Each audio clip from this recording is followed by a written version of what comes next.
Olá, tudo bem? Me chamo Jameson, do Foco de Emergência, para quem já me conhece. E para quem não me conhece, olá.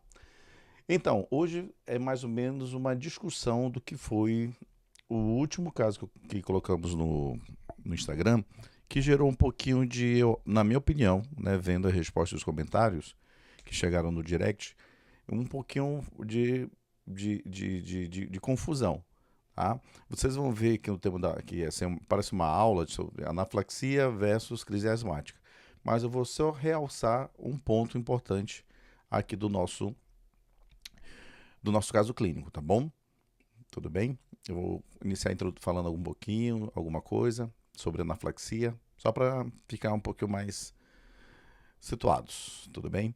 Aqui, né, para quem já me conhece, temos aqui as nossas redes sociais, Foco da Emergência, no Instagram e no YouTube também, tá bom? Quem quiser nos acompanhar lá, estamos começando agora, então as coisas vão começando aos poucos, nós vamos subindo alguns vídeos queremos colocar os vídeos dos casos clínicos das discussões, tá bom?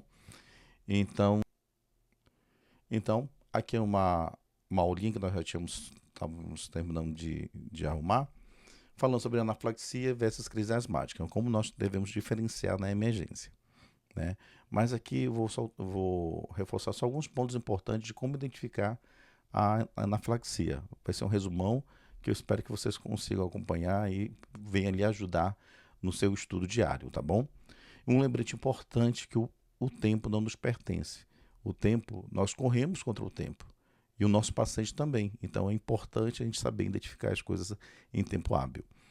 Pois a anafilaxia é uma condição que ela pode se apresentar de forma rápida, abrupta, grave e dramática, que mesmo um profissional bem mais habilitado tem dificuldade de intervir a tempo.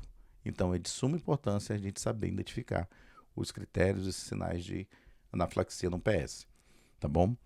Aplicar a terapia adequada no tempo certo são fatores cruciais para a recuperação do nosso paciente, tá bom? Que fique esse lembrete para a nossa rotina diária. Tá? Isso aqui é um conceito rápido do que seria anafilaxia, que informa lá que é uma reação potencialmente fatal da hipersensibilidade grave, sistêmica, que pode cursar com hipotensão, comprometimento de vias aéreas. Tá? Mas a OMS, em 2019, ela colocou assim, que é uma reação de hipersensibilidade sistêmica grave ameaçadora à vida, caracterizada por início rápido, com acometimento de via aérea, respiração, padrão respiratório, circulatório e geralmente, porém nem sempre, está associado a mudanças de pele e mucosa. Então, alguns que comentaram lá no caso, não tinha edema, não tinha rash, não tinha prurido. Fique atento, porque nem sempre vem como está no livro, tá bom? Pois os critérios de anafilaxia mudaram. E eu coloquei aqui dois, ficou um pouquinho cheio o slide, mas os critérios para anafilaxia 1 e 2. Ela tem alta probabilidade quando um dos critérios abaixo, né, é preenchido. Primeiro, o início agudo do quadro, com envolvimento simultâneo de pele, mucosa ou ambos, como urticária, prurido, edema de lábios, língua e úvula. Com pelo menos um dos seguintes, que é o quê? Dispneia, broncoespasmo, uma estridor, uma necessidade maior de oxigênio, hipoxemia, tá? Hipotensão, sintomas de disfunção órgão-alvo, como hipotonia, síncope e incontinência. Sintomas gastrointestinais, nós temos dor abdominal cólica grave, vômitos recorrentes, especialmente após a exposição de alérgenos que não são alimentares. Tá? Não são aqueles que se foi alimentado, possivelmente aquele que o paciente foi exposto. E o segundo critério, né? Critério 1, critério 2, as duas caixinhas são exposição ao alérgeno conhecido altamente provável com aparecimento de um dos sinais abaixo. Minutos a horas. Hipotensão arterial, que na criança, pressão abaixo de acordo com a idade, ou 30% do que seria sistólica. No adulto, uma PA sistólica abaixo de 90, ou uma queda de 30% do que é o basal. o broncoespasmo e o acometimento de laringe. Então, são os critérios de anafilaxia. Fique atento a isso. Manifestação versus tempo, né? O tempo que leva do início da manifestação ao fatídico, ele pode variar. Primeiro, de 5 minutos após injeção de alguma medicação, de alguma droga, de 10 a 15 minutos após a picada de algum inseto e até 35 minutos em anafilaxia secundária a alimentos, tá bom? Então, por isso que é importante frisar o tempo. Um resuminho da terapia. Primeira linha de terapia. Por que nós voltamos aqui e falamos sobre anafilaxia? Porque todos que responderam ali colocaram corticoide, colocaram antihistamínico, colocaram broncodilatador, mas não colocaram epinefrina. Quando colocaram epinefrina, colocaram assim, se não houver melhora. Não é bem assim.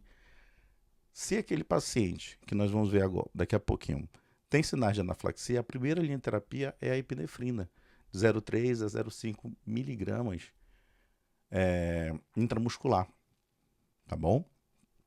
Então, essa seria a primeira linha da terapia, que pode ser repetida 1 a 2 vezes. Se o paciente tem sinais de hipotensão ou mapear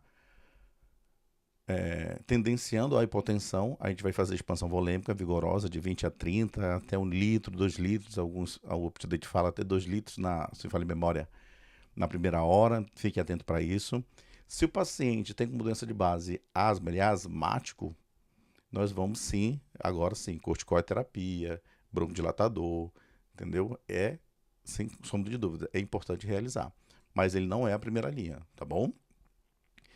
Se mesmo assim você fez a epinefrina, não houve melhora, repetiu a epinefrina, não houve melhora, você está expandindo esse paciente, fez a expansão volêmica desse paciente, e o paciente mantém sinais de hipotensão, você vai entrar agora com uma droga vasoativa para ele, tá bom? E uma coisa que eu deixei por final, não é porque não seja importante, é de suma importância você pegar esse paciente que chega com sintomas respiratórios e colocar ele colocar aqui um critério, né, um sistema de alarme para você, porque ele é um paciente que suspeita de anafilaxia, com desconforto respiratório, alteração da afonia, é um paciente que possivelmente, se nós não obtivermos resposta positiva após a terapia, é um paciente que você vai ter que intubar. Então, o limiar para a intubação dos pacientes sem anafilaxia, ele é baixo. Você não deve esperar que ele piore clinicamente para você decidir a intubação, pois retardar, atrasar a intubação, a proteção da via aérea avançada, pode ser que o desfecho não seja muito favorável ao seu paciente, tá? Ter ao seu lado o dispositivo, só uma pessoa, um médico, um intubador experiente é muito importante. Que pode ser que naquele momento o paciente tenha ótimas condições. Você fez as medicações, fez tudo de um bonitinho, mas ele não está evoluindo bem. E você precisa proteger a via aérea dele, ele já apresentar algum edema. Então é muito bom ter já que nós chamamos de estratégias para que você possa ter sucesso na sua intubação orotraqueal, tá bom? E nunca esquecer, sempre considerar uma via aérea difícil. Vamos lá, agora fizemos de trás para frente, né? Agora vamos falar sobre o caso. Travou aqui, não, saiu.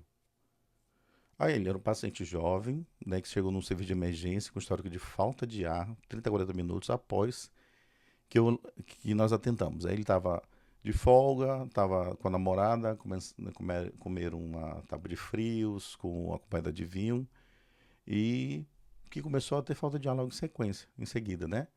Então ali nós íamos estratificar, saber o que ele tinha comido, se tinha alguma coisa diferente ali na tábua de frios, do acompanhamento, que não era o habitual dele, tá bom?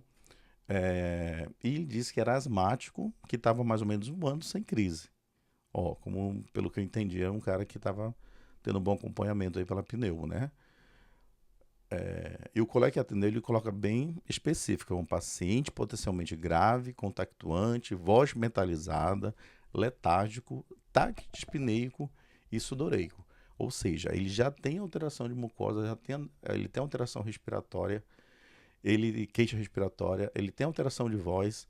Então é um paciente em sinais que está evoluindo com anafilaxia. Agora vamos ver os sinais vitais. Né? Desculpa, o está com a escala de classe 14, possivelmente perdeu um ponto de letargia. Música rude, sibilo discreto em ápice, diminui no terço médio e a bulia base, né? Faz pensar em espasmos, né? Silêncio pulmonar, eu tenho, pode ser isso aqui não. No aparelho cardíaco, nota abdominal também não. Nas extremidades, ele não entendemos que tinha um tempo de estar muito rápido. Não é? Então, me faz pensar que o paciente está confundido. Os sinais vitais. Frequência 125 taquicárdico, PA 98655, saturando 4 e frequência 36, taquidispneico. E aí, qual o paciente está apresentando sinais, então, sinais de anafilaxia. Sim. Então, nós devemos ter um pouquinho mais de cuidado ao definir, né, para esse tipo de paciente, tá bom? Coisa séria, quando a maioria dos pacientes que desenvolvem manifestações graves apresentam manifestações em até 60 minutos de posição. Porque mais desses pacientes eles podem morrer durante esse período. É um muito grande. Então, aqui vai dobrar e fica expondo.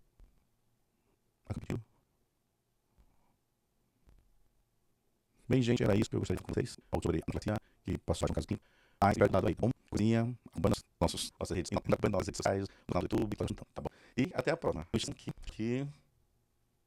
Que em breve teremos um curso, um mini curso de emergências clínicas, onde estaremos abordando assuntos de suma importância para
você que atua no serviço de urgência e emergência, ou você, acadêmico, que quer melhorar seu raciocínio clínico em relação a isso, tá bom? Fique ligado que em breve.